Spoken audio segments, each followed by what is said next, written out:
നമസ്കാരം. വേദാംഗ ജ്യോതിഷത്തിലെ അമൂല്യമായ അറിവുകളും ആധ്യാത്മിക ജ്ഞാന ഉപദേശങ്ങളും പകർന്നു തരുന്ന പ്രശാന്തം ആസ്ട്രോ ചാനലിലേക്ക് ഏവർക്കും സ്വാഗതം.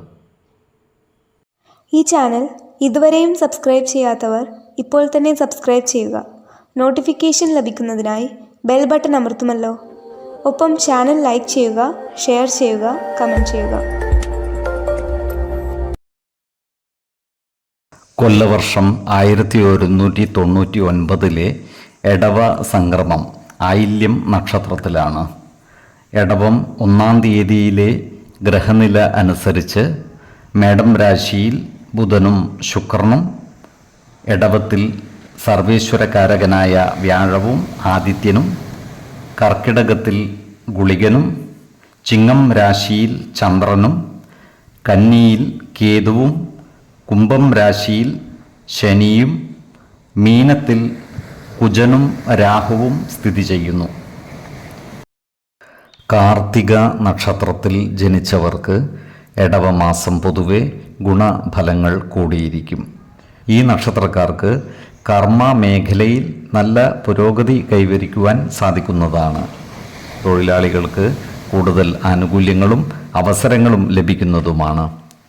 ജോലിസ്ഥലത്ത് സഹപ്രവർത്തകരിൽ നിന്നും മേലുദ്യോഗസ്ഥരിൽ നിന്നും നല്ല സഹായ സഹകരണങ്ങൾ ലഭിക്കുന്നതാണ്. ക്രിയാത്മകമായ പ്രവർത്തനങ്ങളിലൂടെ എല്ലാവരുടെയും ഇഷ്ടം നേടിയെടുക്കുവാൻ ഇവർക്ക് സാധിക്കുന്നതുമാണ്. ജോലിയിൽ പ്രമോഷൻ ലഭിക്കുവാനുള്ള യോഗവും ഈ നക്ഷത്രക്കാർക്കുണ്ട്. അതിനാൽ ജോലിക്കയറ്റത്തിനായി അപേക്ഷ സമർപ്പിക്കുന്നതിനും മേലുദ്യോഗസ്ഥരുമായി നേരിട്ട് സംസാരിക്കുന്നതിനും അനുകൂലമായ കാലമാണ്. ഏറ്റെടുക്കുന്ന പ്രവർത്തികൾ ആത്മാർത്ഥതയോടെയും സത്യസന്ധതയോടെയും ചെയ്തു പൂർത്തീകരിക്കുവാൻ ഇവർക്ക് സാധിക്കുന്നതുമാണ്. ഇവരുമായി ബന്ധപ്പെട്ട് ഉണ്ടാകാനിടയുള്ള വാക്ക് തർക്കങ്ങളും മറ്റും മധ്യസ്ഥ ശ്രമത്തിലൂടെ പരിഹരിക്കുവാൻ സാധിക്കുന്നതുമാണ്.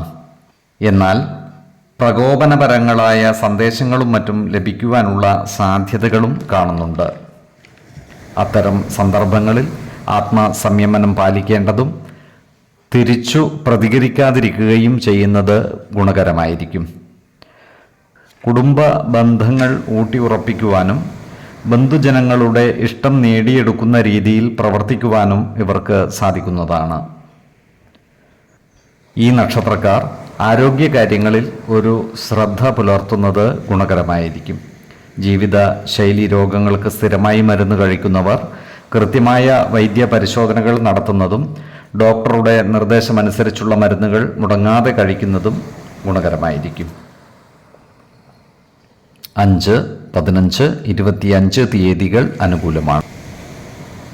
ഈ നക്ഷത്രക്കാർ ജനിച്ച സമയത്തെ അടിസ്ഥാനമാക്കിയുള്ള ജാതകത്തിലെ ലഗ്ന രാശിയുടെയും ലഗ്ന അധിപന്റെയും സ്ഥിതിയും ശുഭ പാപ ഭാവങ്ങളുടെ സ്ഥിതിയും ഓരോ രാശിയിലെയും ഗ്രഹങ്ങളുടെ സ്ഥിതിയും അനുസരിച്ച് ഇവരുടെ പൊതുഫലത്തിൽ ഏറ്റക്കുറച്ചിലുകൾ ഉണ്ടാകുവാനിടയുണ്ട്. കുടുംബ ദേവതകളെയും ഇഷ്ടദേവതകളെയും ഉപാസിക്കുന്നത് ഇവർക്ക് ആയുരാരോഗ്യ സൗഖ്യമേകും. ഇഷ്ടദേവതാ മന്ത്രം 108 തവണ ദിനംതോറും ലിഖിത ജപം ചെയ്തു വരുന്നത് ഇവർക്ക് സർവ ഐശ്വര്യങ്ങളുമേകും. നല്ല വ്യക്തി സാധനകളോടെയും ഉപാസനകളോടെയും മുന്നേറിയാൽ സർവേശ്വരാനുഗ്രഹത്താൽ ഇവരുടെ സർവകാര്യങ്ങളും മംഗളകരമാകും. നന്ദി, നമസ്കാരം. ജ്യോതിഷരത്നം പ്രശാന്ത് കണ്ണോം.